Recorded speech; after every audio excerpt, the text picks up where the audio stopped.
Good afternoon and welcome to NASA's Johnson Space Center. I'm Anna Schneider with NASA Communications, and today I am joined by our Crew-11 crew, including NASA astronaut and commander Zena Cardman, NASA astronaut and pilot Mike Fink, JAXA astronaut and mission specialist Kimia Yui, and Roscosmos cosmonaut and mission specialist Oleg Platonov.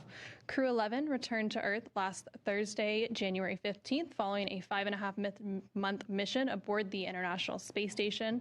Today, they are joining us to provide some comments following their mission, and we will begin with some opening remarks from the crew before we open it up for questions both here in the room and online. For those who are joining us on the phone bridge, you can press *1 to enter the queue, and you can press *2 to remove yourself from the queue if your question has been asked. For those on social media, you can use the hashtag #AskNASA to ask a question as well. And with that, I will go ahead and turn it over to NASA astronaut and commander Zena Cardman. Thank you so much. It's great to see everyone here in person, and thank you to all joining us online. We're very happy to be here and happy to be answering your questions after a really amazing mission and a great successful mission. Just to start off, of course, we are back here a little earlier than we were expecting, and just to say it up front, we are not going to be identifying the crew member or talking through the differential or any of the details of the medical situation. Thank you so much for respecting our privacy. What I will say is I'm deeply proud of the way that our crew came together and incredibly grateful for all of our mission control, flight control team, our crew on orbit, the team on the ground, our doctors, and the way that NASA and SpaceX came together in a way that minimized risk to the crew, to our spacecraft, and to the ongoing mission of the International Space Station as a whole. We have crew members still on orbit carrying that mission out. We are so proud that we got to be on orbit for the 25th anniversary of continued human presence in space. It's been an incredible mission, and we're here to talk about that mission as a whole. I'll pass it now to Mike Fink, who was the commander of the International Space Station. Yeah, wow. So here we are back on the most beautiful planet in the solar system. And thanks everyone for taking time out of your days, because we have a really cool story. And so about 7 months ago, we were sitting in these same seats for the pre-flight press conference. And I think Zena said it. She said, "It's not when you fly, it's with whom you fly." And boy, was she right. What a great crew to fly with. And not just us, but we, I'm going to expand here a little bit. We started out with one Sergey, one Alexei, and a Johnny Kim. And then on the Soyuz crew and then we were part of Expedition 73. Then we inherited two Sergeys and a Chris. I don't know what the next flight's going to be like, but there's a progression here.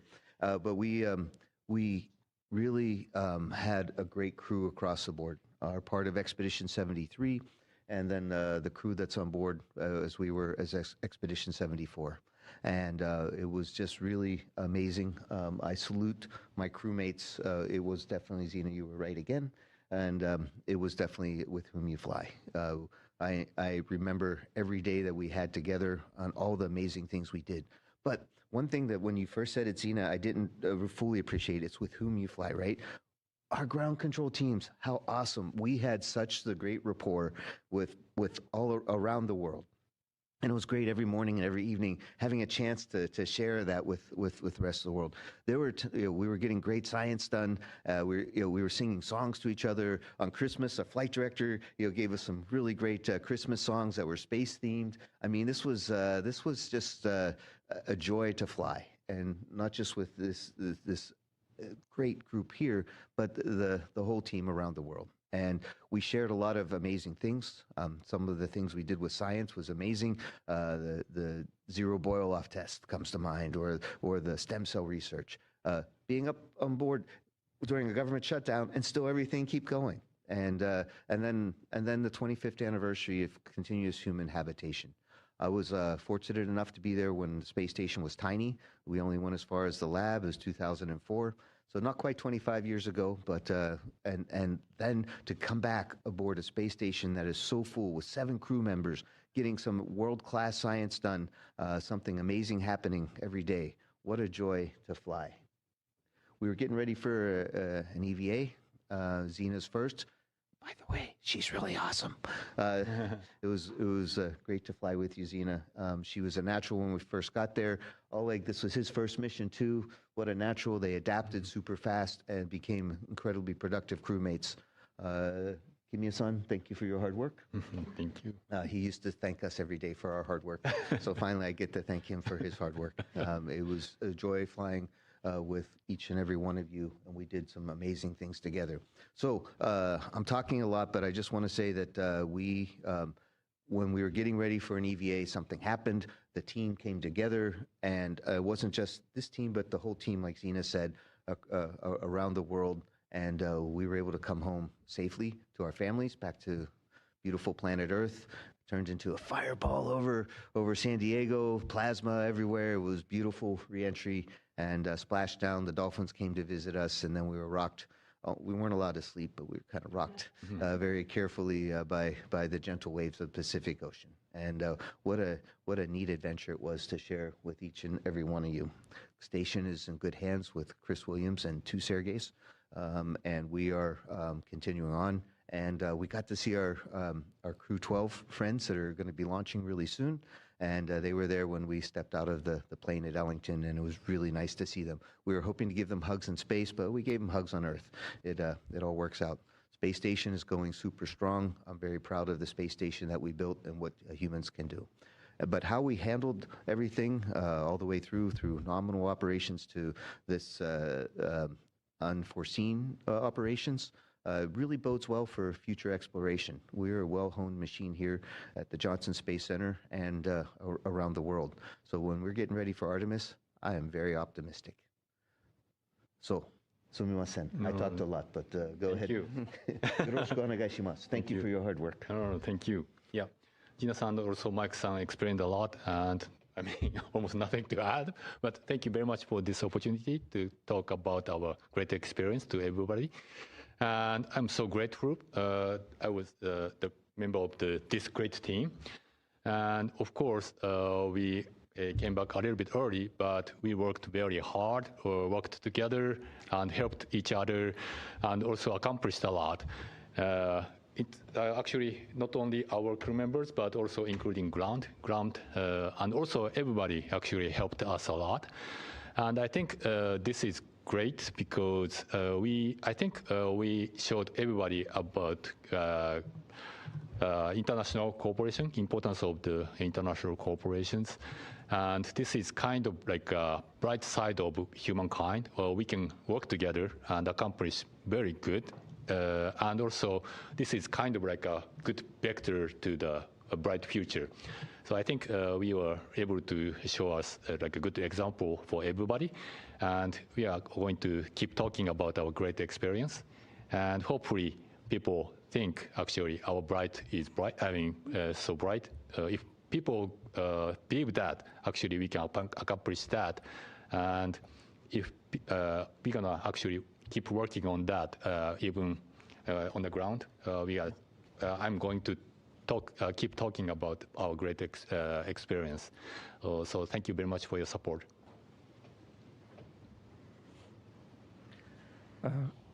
Hello, everybody. I was really happy to be as a part of Crew-11. I had and I have super awesome crewmates, Zina Sensei, Michael San, Kimia Sensei, my commander, pilot, and me in this crew. And also I would like to say for you, thank you very much for your help and support during preparation, during flight. And I'm really happy. It was unbelievable, unforgettable increment for me. It of course was a first flight for me, and I'm happy to have you with me during this flight. And also I would like to say thank you very much for this opportunity.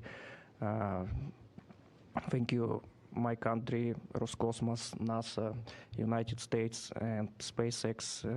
It's super opportunity for me to have this flight.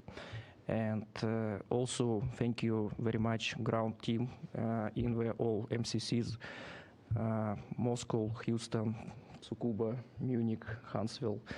Thank you for your great work and support. And thank you very much, everybody. All right, thank you. And with that, we will go ahead and open it up for questions beginning here in the room before going to the phone bridge. As a reminder for those joining us on the phone bridge, you can press *1 to enter the queue and *2 to remove yourself from the question queue. When called on, please state your name and affiliation as well as to whom your question is addressed. And with that, we will begin here in the room. Thank you. I'm Mark Corot with Aviation Week in Space Technology. With the space station nearing its end of life, I know there's been a lot of discussion about trying to get as much done as possible that you can do up there.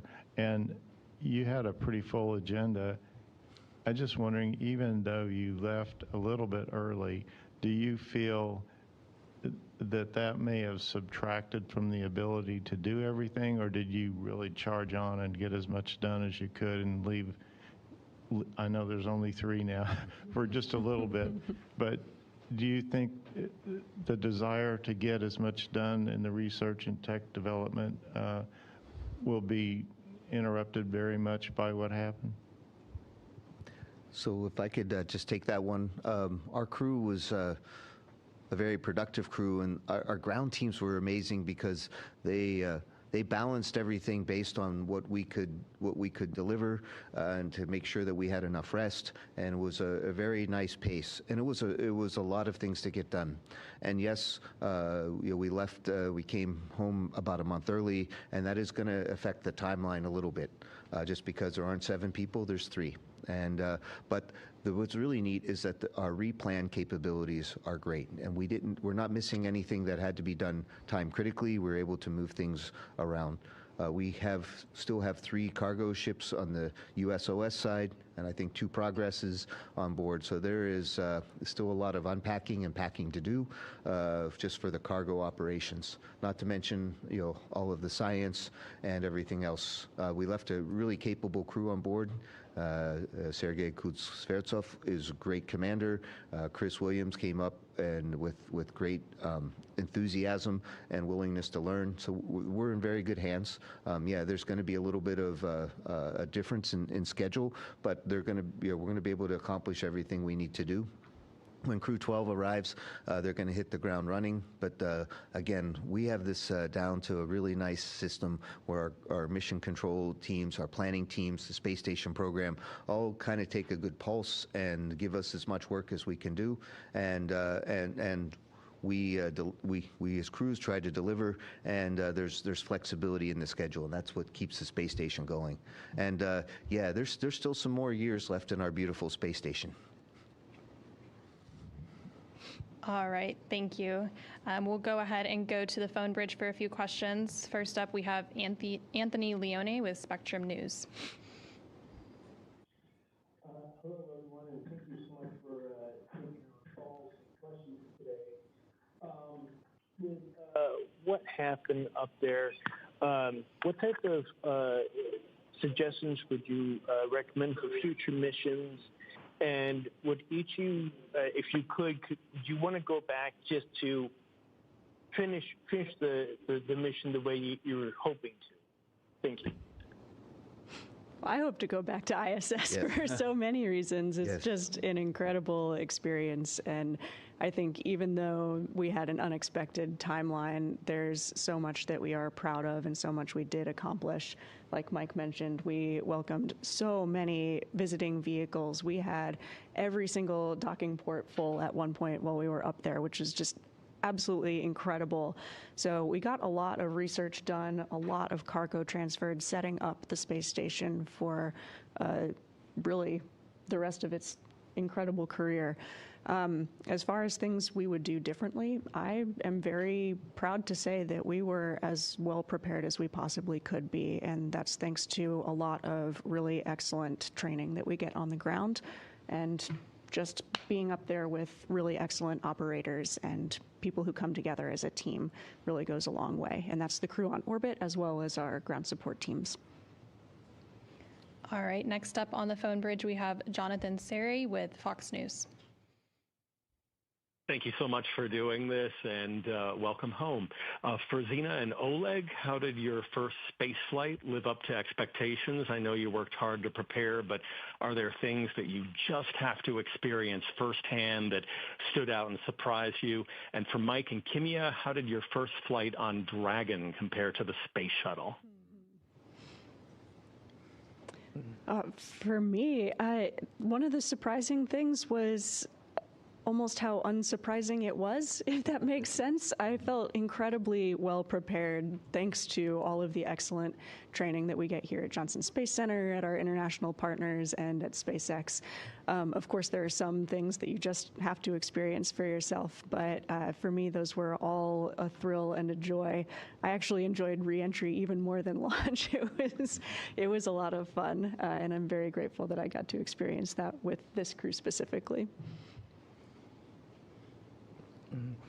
I absolutely agree with Zena. Launch and re-entry was super amazing and active time.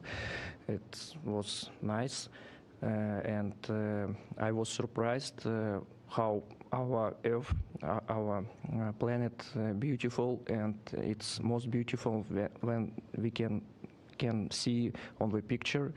I was surprised. It's big difference between picture and real view from Dragon's windows. What I saw first time after ascent, and no, I think that's all.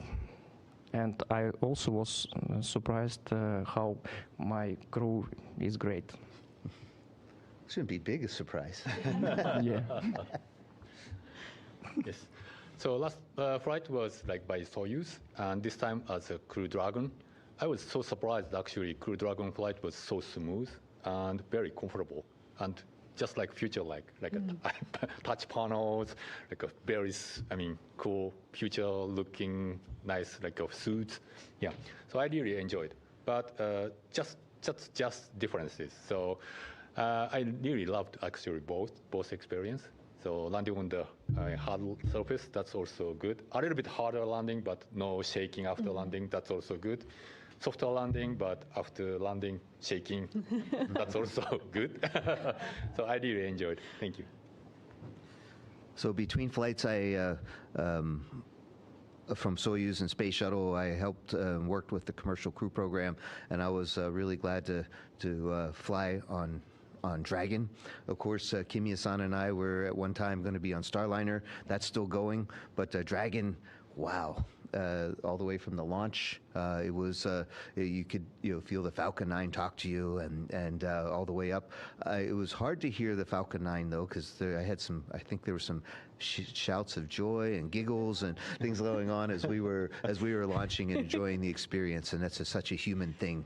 And then coming back, Zena, Commander, made a brilliant choice of turning down the lights so we could see the plasma through the windows and orange glow. And I will say that it was the shuttle came in very benignly with its profile, and it was more of a pink glow. Soyuz has an ablative heat shield that really speaks to you with lots of different kind of fireworks, not in a very, very good way. It works great. And then and Dragon was somewhere in between. We hit 5 Gs on the way down, which the guy who flies fighter airplanes in me was like, yeah, this is it, when I could breathe. And then the splashdown was my first splashdown, and it was very nice. Yeah. I like splashdowns. So it would be great to compare notes with the Artemis crew when they have their splashdown, and we can compare splashdowns. And not very many people at the astronaut bar, space bar, right, will be able to compare splashdowns anymore. So this is going to be fun. And what a great crew. Hats off to you, Commander. All right, next up we have Marcia Dunn with the Associated Press. Oh, yes. Hi. For Zena, you were just one day away from making your first spacewalk when it was called off. How crushing was that?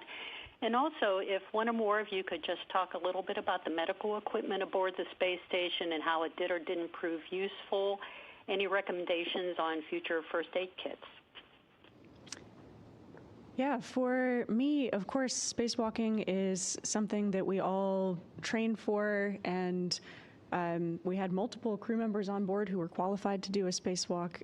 It was absolutely something I was looking forward to doing, but it's also something that's completely out of our control. We just finished an expedition that did not have any spacewalks, and even though someone like my classmate Johnny Kim was incredibly well prepared, simply didn't have the opportunity to do a spacewalk. So it's actually not about any individual. Spaceflight is much larger than any single person, and in the moment, you're not really thinking about me and this thing that happened to me. You're thinking about the mission and your crew, and NASA made all the right decisions.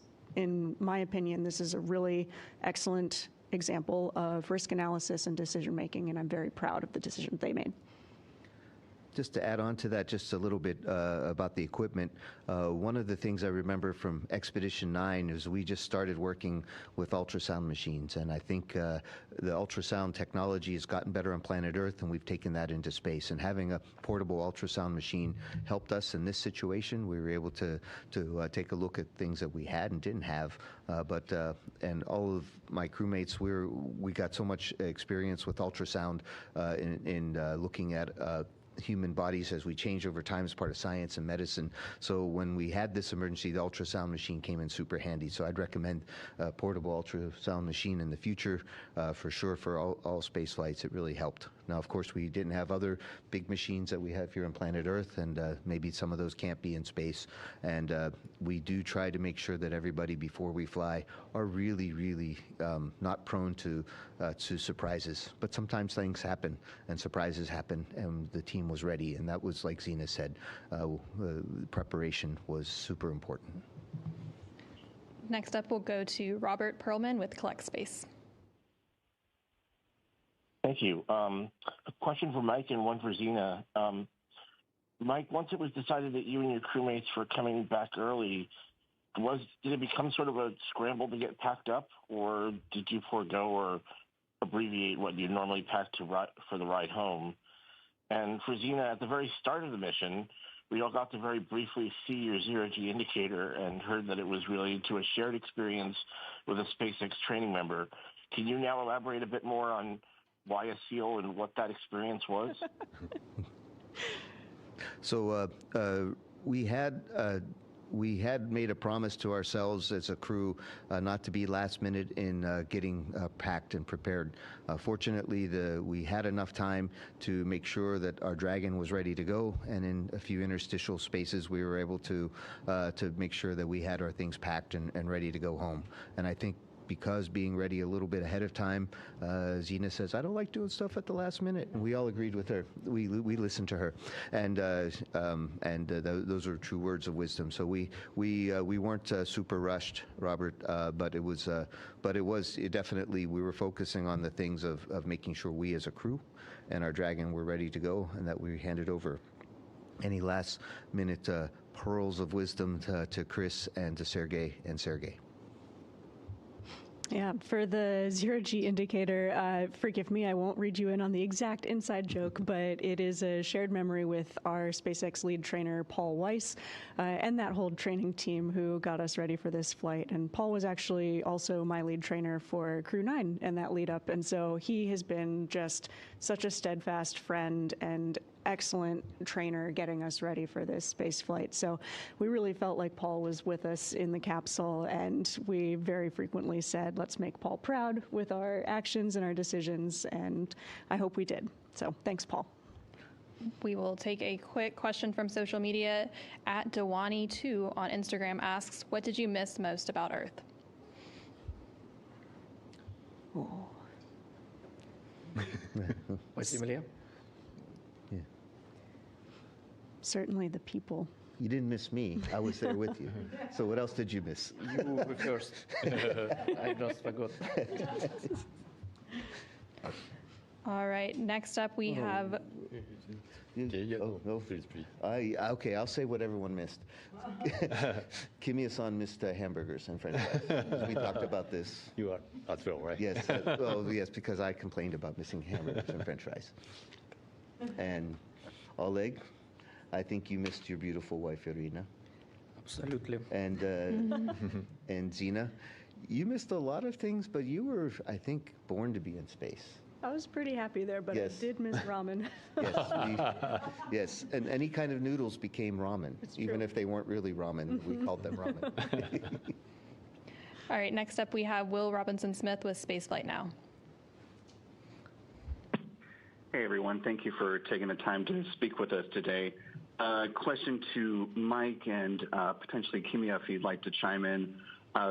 Mike, you briefly touched on Starliner, and in your time on orbit, both of your colleagues who flew the CFT mission, Butch and Sunny, announced their retirement from the astronaut corps. So given that you and Nicole Mann are the last two, correct me if I'm wrong, but remaining NASA astronauts who have been trained on Starliner, at least publicly announced, do you envision that once Starliner is ready to carry crew again, you might be a part of a future crew? Is that too early to ask that question, or how do you kind of see yourself moving forward with that part of the commercial crew program? Thanks. Yeah, that's a great story about Starliner and where we are with that, and we're wishing Boeing and the commercial crew program some super success in getting Starliner. It's really in NASA's interest to have two partners that can fly spaceships, and the more people flying in space, the better off we are. I think we are just focusing right now on rehabilitation and getting back and getting maybe back in line because it was such a nice ride, and we'd like to get back in line again. But in the meantime, though, there's a lot of capable astronauts, and I think we're all gonna we'll figure out who's gonna fly the next Starliners. But at some point in life, if they ask you, you wanna go fly, of course, it's hard to say no. In the meantime, if I had a chance to fly with any one of you again, I would immediately say yes. I'd cancel any retirement plans and get right back at flying. This is such an amazing crew, and Zena was right again about it's not when, but with whom. And Yui-san, shall we go fly Starliner? What do you think? Yeah, I really want to. I really liked actually training in Starliner, and also really liked the design concept. Yeah, very capable. So of course I would like to fly Starliner on Starliner, but on the other hand, JAXA has less slot actually to send JAXA astronaut to ISS, and I just want to support actually young astronauts to go to ISS. So yeah, probably this flight might be a last one. So I just want to support other crew members, JAXA astronauts from ground. Thank you. All right, next up we have Joey Roulette with Reuters. Hey, thank you. Question for Kimia and Oleg. I'm curious to hear what you two think about being part of the first kind of medical return from the ISS, and did either of you help or play any role in managing this medical concern? Thanks. Okay, thank you for the great question. Actually, for me, I was so surprised, training actually works very well. And also ground, including, everybody, crew members, and also ground team works actually well prepared, actually, training-wise. So we can handle anything, including planning, replanning, everything. But so I was so surprised, actually, because of the 25th of history of ISS operations. We are very capable, and if we use this kind of experience, actually, our future human spaceflight will be very, very, actually, we can handle any kind of difficult situation, I thought. So, of course, we came back early, but including this kind of decision, this is actually very, very good experience for the future human spaceflight. Thank you. Next up, we have Manuel Manzotti with Exploration Especial. Thank you so much. Manuel Manzotti from Exploration Especial. I cover the space program in Spanish. Two quick questions. The first one, with any one of you who can answer, because I don't know who was particularly involved, about this edge computing experiment developed along with Red Hat and National Lab of Action Space. Could you go into details on how it was implemented and what kind of information of data was used in order to perform the experiment? And then a quick question for Zena. Could you finally, did you find the time to write some poetry?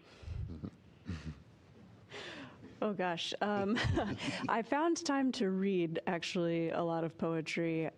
For me, it takes time for an experience to percolate, but I'm sure I'll be writing a lot in the weeks and months and years to come. And as far as edge computing on board the space station, I don't think we were involved with the actual computations. What we did was we were a little bit like IT support and made sure that the computers had the power and connections with the Ethernet and the communication so everything could work. Sometimes, especially with commercial payloads, we aren't as super involved to know exactly what the results are, but I'm sure our friends at Red Hat and the rest of the team, we tried to make sure that all of our payload customers were happy and that we did our very best to help them. So I'm sure edge computing was pretty interesting, but we haven't heard the results yet. And we will come back here in the room for a question. Richard Two with the Post newspaper. Mike, a quick question for you. Last time we were here, we talked about amateur radio and your interest in that. And it's a very good answer you gave me at that time. I'm curious, in the time that you were up there this time, were you able to participate in any events related to amateur radio? And were any of the experiments RF-based that you worked on? Yeah, so I was super excited and still am with amateur radio.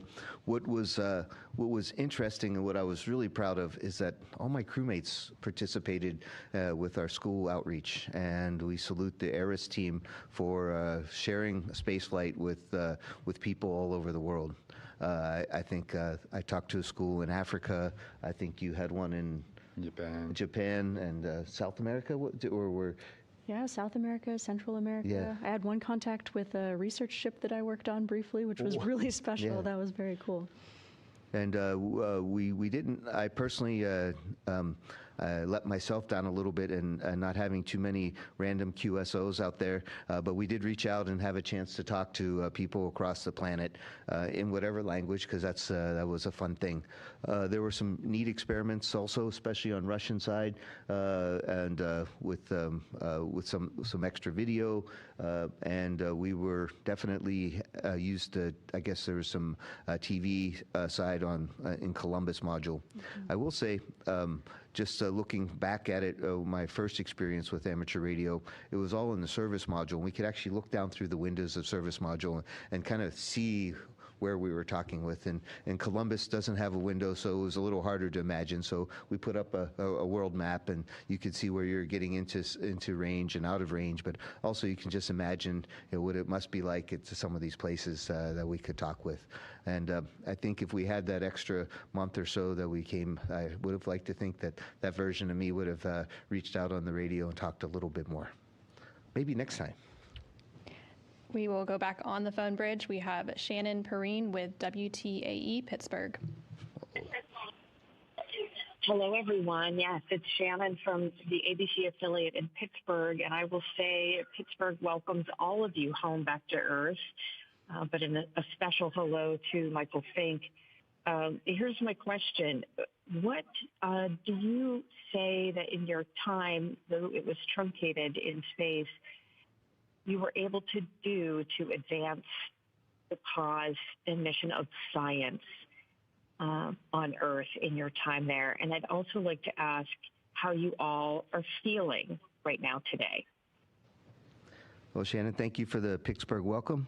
And how Yin's doing? And we are really, it was great to be back up in space. I'm super proud of what we've accomplished in science. Yeah, we were truncated, but 5.5 months is a long time to get a lot of good things done. One of the things that comes to mind is our stem cell research. That's just going to make things better. When you take gravity out of the equation, cells can reorganize themselves in some really amazing ways, especially with stem cells. They can be anything. So we're thinking that there's a nice future for not just the International Space Station, but for commercial space stations to help with medicines and actually human-grown organs and organelles that can really help with help people who are sick on the ground. And Pittsburgh's a great place like that. We are at the forefront of a lot of medicine, and there's a lot of room in the space program for research from, from one of my favorite city. All right, next up we have Sophie Sanchez with Cosmic Chicago. Hi, thank you for taking my call. Over the years, we've seen how different anomalies lead to new training and procedures. I know it's early days still, but can you share if you have any ideas how your unique experience might translate into new training for future astronauts? Is there anything new being discussed already? Thank you. I don't know what new is being discussed already. I'm very sure that we will have a lot of great lessons that we can take away from this experience.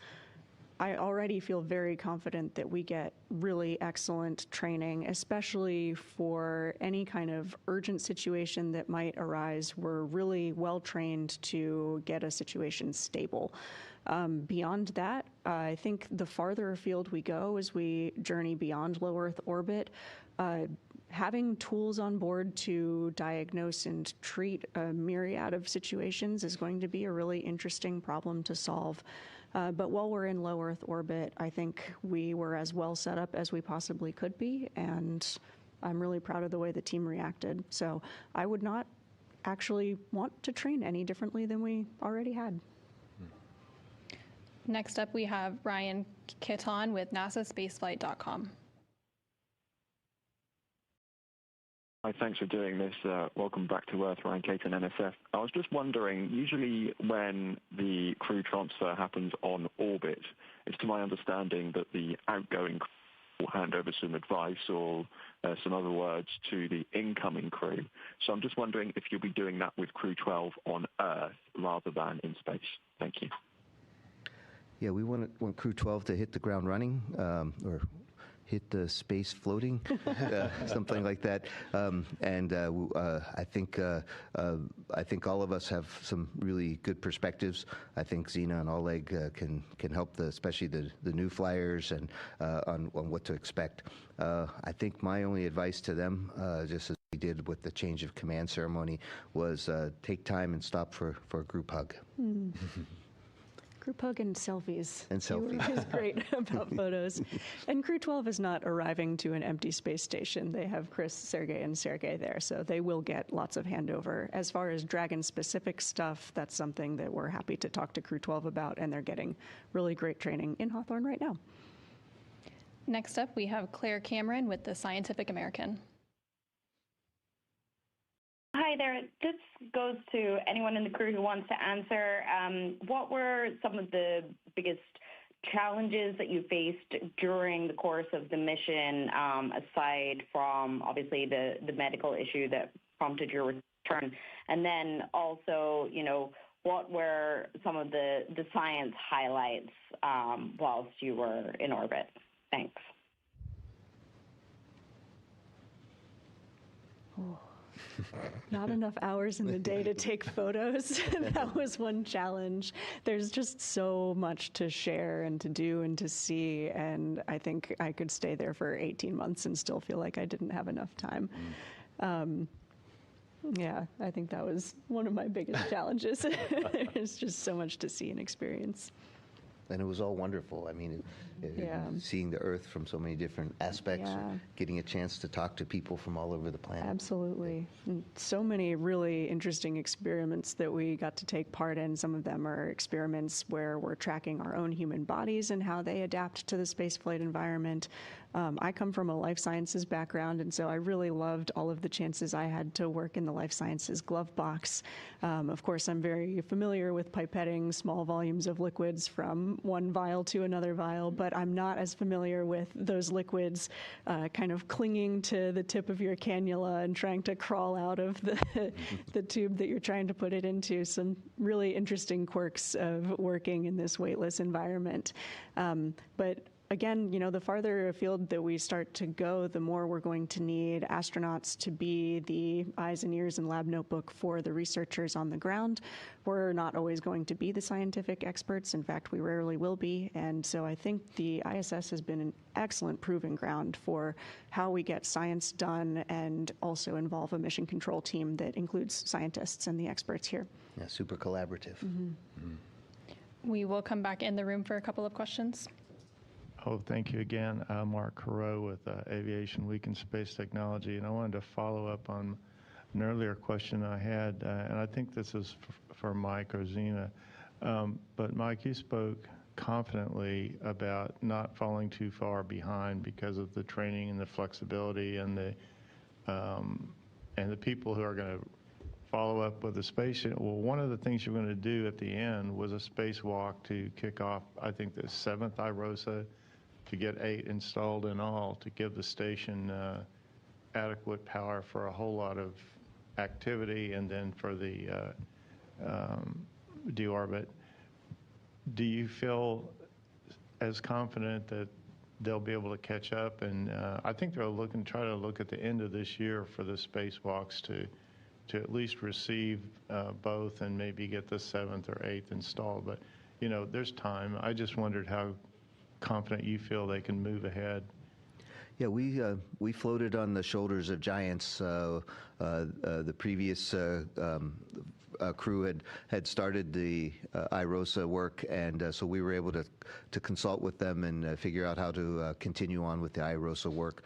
And I think similarly, the next crew that gets to go outside, we have those bags. They were really well packed and ready to go. They're ready. The procedures were scrubbed, and we'll work with them, of course, as their friends on the ground.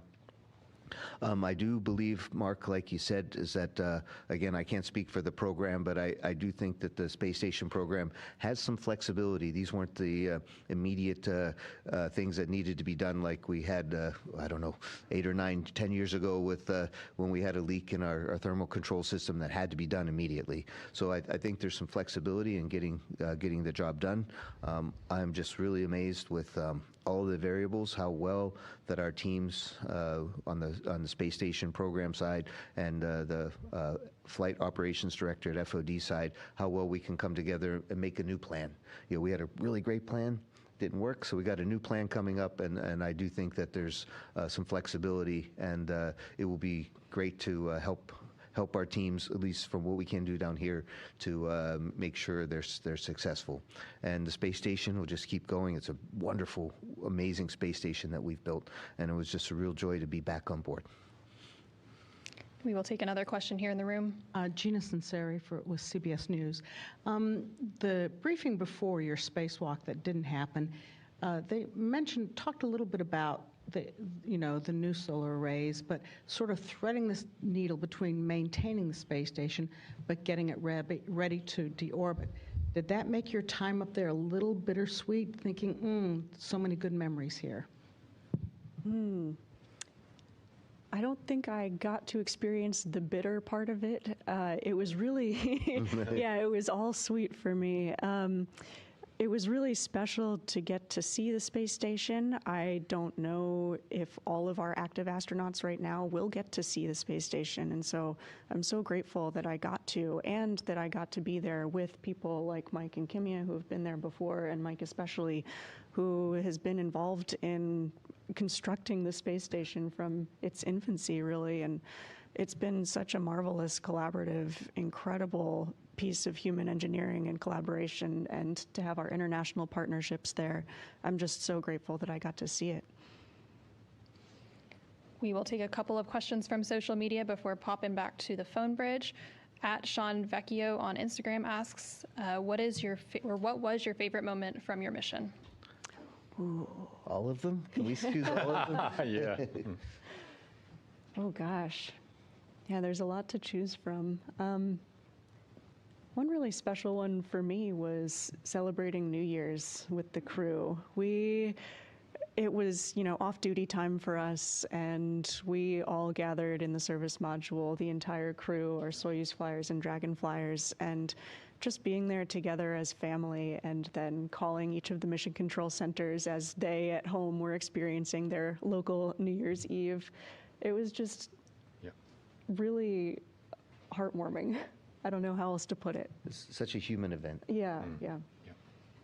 One of my favorite times, I liked all the times, but, and I think Kimia and I especially shared this because we knew how wonderful a feeling it is, but when Oleg and Zina, passed the Kármán line and we got to see Earth for the first time and became a real cosmonaut, and you instantly turned into a veteran astronaut right there, a flown astronaut for sure. We were so happy for you both. It was just a really special time to share that joy with you. I was giggling a lot. I thought that was Kimia. Oh. What was your special time, Kimia? Yeah, for me, like JAXA's, Japanese new cargo vehicle, HTBX, came successfully, and everybody helped me a lot. So yeah, that was a great moment. Yeah. Yeah, Kimia reached out and grabbed it with the robot arm, but his arms are so long. Yeah, very long. We were thinking that if the robot arm broke, he was still just going to reach out and grab it. Nope. Oleg.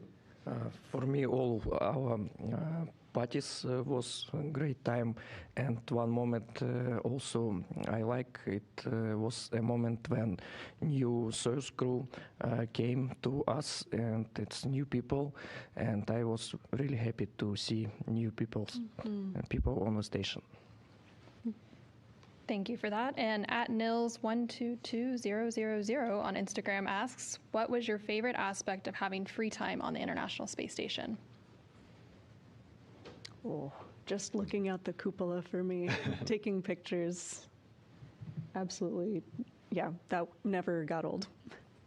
Yeah, we had some free time, but not a lot. And I enjoyed free time when we, like we mentioned, is we had some time to spend together as a family. And my first mission, we only had 2 people, and it never got old. But it was really cool having 7 people. And the times that we spent together, we made sure that we had meals together at least once a week. Sometimes we did it more. I think there was one week where we had special space cakes, 3 cakes in 1 week for all kinds of celebrations and milestones in people's careers. So those kind of things. Yeah, and I think that's one thing that was definitely new was space cakes. Yeah. My first flight, and we would just get a cookie and put some icing on it, and that was good. But they got better. We will head back on the phone bridge for another question from Joey Roulette with Reuters. Hi, thank you. I just had a quick question, hypothetical question about NASA's astronaut medical privacy policies. If the astronaut who suffered the medical issue wanted to identify themselves, would they be able to under NASA's rules, or are these NASA rules requiring everyone to not talk about it? Thanks. I have no idea. I'm actually not sure of the answer to that, so you'll have to ask someone else. Yes. Joey, we can follow up with you on that question, but as a reminder for this specific crew, we won't be disclosing any further details, and the crew is not planning to identify themselves for this situation. All right, I think that is the final question we have for today. So we will go ahead and conclude today's news conference. Thank you for joining us, and welcome home, Crew 11.